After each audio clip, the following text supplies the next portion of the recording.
Hello friends, നമ്മൾ ഇന്ന് കൊണ്ടുവന്നിരിക്കുന്നത് മസ്ലിൻ ഫാബ്രിക്കിൽ കുറച്ച് നല്ല വലിയ ഫ്ലോറലോട് കൂടിയിട്ടുള്ള റയർ ഷെയ്ഡിൽ വരുന്നതാണ്. ഇതിൻ്റെ പാറ്റേൺ വരുന്നത് സൈഡിൽ ഇങ്ങനെ ഗാദറിങ് ആണ് വരുന്നത്.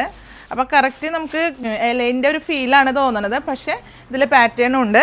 ഇതിൻ്റെ സ്ലീവ് വരുന്നത് ഇങ്ങനെയാണ്, താഴെ റിപ്പ് ടൈപ്പ് വന്നിട്ട് കുറച്ച് മേലെ ആയിട്ട് സാധാ സ്ലീവിൻ്റെ ഒരു കട്ടിങ്ങോട് കൂടിയിട്ടാണ് വരുന്നത്. ഇതിൻ്റെ കളേഴ്സ് നമുക്ക് അവൈലബിൾ ആണ്. യോക്കിൽ ഇങ്ങനെ വർക്ക് കൂടെ വരുന്നുണ്ട്, മിറർ വർക്കും അതേപോലെ ചെറുതായിട്ട് ഷുഗർ ബീഡിൻ്റെ വർക്കും കൂടെ വരുന്നുണ്ട്. ബാക്ക് പോർഷൻ എലൈനിലാണ്, കറക്റ്റ് എലൈനിലാണ് വരുന്നത്. രണ്ട് ഷെയ്ഡാണ് വരുന്നത്. നമുക്ക് മീഡിയം ടു XXL വരെ അവൈലബിൾ ആണ്. ഇനി രണ്ടാമത്തെ ഷെയ്ഡാണ് ബ്ലൂ ബേസ് വന്നിട്ട്, നല്ലൊരു നെവി ബ്ലൂ ബേസ് വന്നിട്ട് അതിൽ തന്നെ ഓഫ് വൈറ്റ് ആയിട്ടുള്ള മിക്സ് ആയതുകൊണ്ട് കളർ ഷെയ്ഡ് കറക്റ്റ് വൈറ്റിലേക്കല്ല എങ്കിലും വൈറ്റാണ് ഇതിൻ്റെ കളർ പ്രിൻറ്റ് വരുന്നത്. നല്ല ഫ്ലോറിലാണ്, ഡിഫറെൻ്റ് ആയിട്ടുള്ള ഫ്ലോറിലാണ്, 3 പീസിൽ വരുന്ന ഒരു പാറ്റേൺ ആണ്.